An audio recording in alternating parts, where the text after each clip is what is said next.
Les gars, j'espère que vous allez tous bien. Content de vous retrouver aujourd'hui. Vidéo partie 2. Pour ceux qui se rappellent et pour ceux qui l'ont vu, on a fait une vidéo sur Hansi Flick pour dire voilà tous les travaux accomplis par Hansi Flick. Voilà tout le positif qu'il a réalisé pour le Barça. Voilà tout ce qu'il a réussi à faire avec peu de moyens. On a fait une vidéo de 10 minutes pour parler que du bien d'Hansi Flick. Le but de cette vidéo, il est un peu différent, c'est d'essayer de voir les points que pourrait améliorer Hansi Flick. Alors attention, si vous n'avez pas vu la partie 1, vous allez penser que je dis que du mal de Hansi Flick. Non, c'est pas ça. C'est juste que j'ai voulu séparer les deux vidéos avec dans une vidéo que les points positifs. Et là, aujourd'hui, on va voir que les points à améliorer. Mais vous allez voir que même dans les points à améliorer, la vérité, c'est que c'est des points presque positif quand même. Ça veut dire que c'est trop difficile d'être critique avec Hansi Flick après la saison qu'il vient de faire, mais vous allez comprendre. Alors le point numéro 1, je pense qu'il pourrait être un petit peu plus exigeant envers la direction, envers Laporta, envers Deco. Pourquoi je dis ça? Parce que, et là encore une fois, en fait c'est un point amélioré, mais ça ne dépend pas vraiment de lui. C'est-à-dire que quand il arrive au Barça, il a un effectif moyen bon, on va dire ça, moyen bon, parce que l'effectif n'était pas non plus catastrophique, mais vous le savez, le mercato de l'année dernière est terrible. Il y a la perte de Cancelo, il y a la perte de Joao Félix, la perte de Gundogan, il n'y a pas de renfort, Dani Olmo qui arrive, mais un peu tard, et il n'a pas fait la préparation physique avec Hansi Flick. Tout ça, vous le savez déjà. Donc en fait, pourquoi je dis qu'il pourrait être un petit peu plus exigeant, c'est parce qu'à chaque fois en conférence de presse, il a dit que voilà, il a une équipe composée de X joueurs, il va aller au combat avec ceux-là, il va pas donner d'excuses. Et moi, je pense qu'il pourrait de temps en temps mettre un petit peu plus la pression. Bon, sûrement en interne, pas en interview pour pas créer des polémiques, vous le savez, mais peut-être qu'il pourrait demander un petit peu plus d'armes à Laporta, à Deco, surtout si le Barça veut lutter dans toutes les compétitions. Parce que vous l'avez vu, hein, cette année, la profondeur de banc, c'est ce qui a manqué au Barça pour aller chercher cette 6e Ligue des Champions. Quand le Barça est arrivé contre l'Inter et qu'il y avait Eric Garcia à droite, Inigo Martinez à gauche ou Martin à gauche, on a compris, d'accord? On s'est dit, bon là, ça va pas, ça va être dur, ça va être problématique en fait à ce niveau-là quand tu arrives en demi-finale de Ligue des Champions, quand tu n'as même pas de doublure ni à gauche ni à droite et que tu commences à bricoler, que tu commences à utiliser des joueurs qui dépannent. Eric Garcia, bravo, merci, pas de problème. Martin, 2 passes D au match retour, bravo, pas de problème. Mais dans l'idée, le but c'est quand même d'avoir un effectif cohérent avec des doublures un peu partout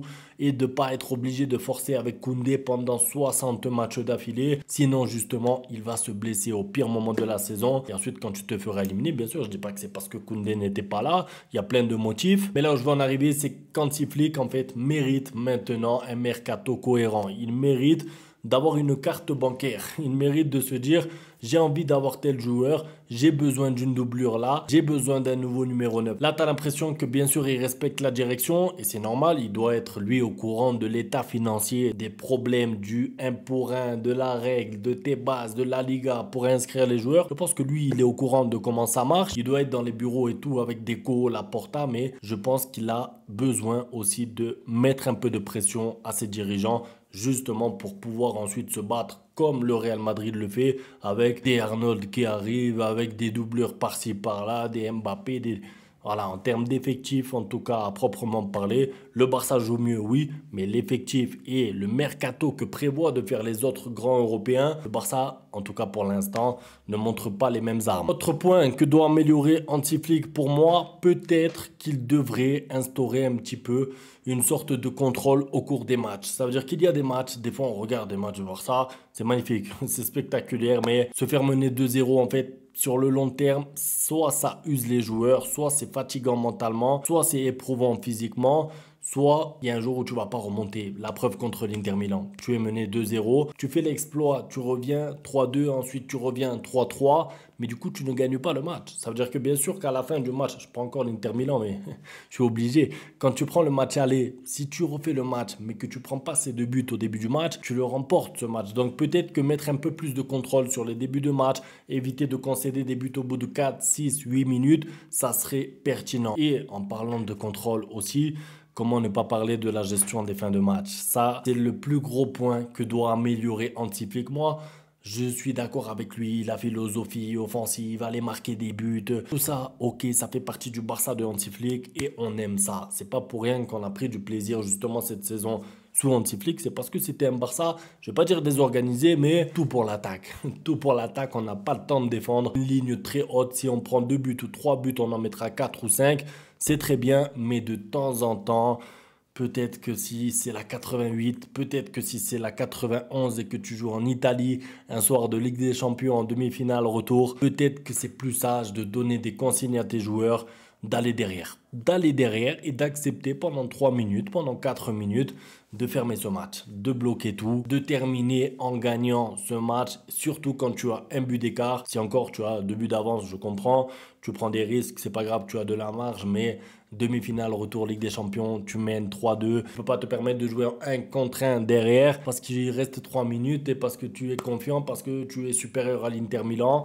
Le football, ça pardonne pas. La moindre petite erreur, la moindre petite déconcentration, ça paye direct. Alors que si tu as 10 joueurs dans ta surface pendant 2 ou 3 minutes, je pense qu'il n'y a personne qui va venir dire qu'est-ce qu'il a fait Hansi Flick, pourquoi il a joué la défense. Non, parce que tu as joué l'attaque à l'aller, tu as joué l'attaque au retour, tu as joué l'attaque jusqu'à la 90e minute, tu as le droit pendant 4 minutes de mettre le bus, façon de parler. Là, il y en a qui vont me dire, oui, mais le Barça ne sait pas défendre comme ça. Peut-être que tu ne sais pas défendre, d'accord, mais on te demande juste 3 minutes, 2 minutes de dégager des ballons, de contrer des tirs, d'obtenir des fautes, de dégager des ballons en touche. Ça, on l'apprend quand on a 8 ans. On veut maintenir un résultat, tous derrière, on dégage le ballon. Voilà, ça paraît moche à dire, mais de temps en temps, c'est ce qu'il faut. Si vous voulez remporter des grands trophées, la gestion des moments faibles, la gestion du temps du match aussi. Si c'est la 91e minute, tu n'as aucun intérêt à aller attaquer parce que tu vas te qualifier. Tu mènes déjà 3-2. Donc,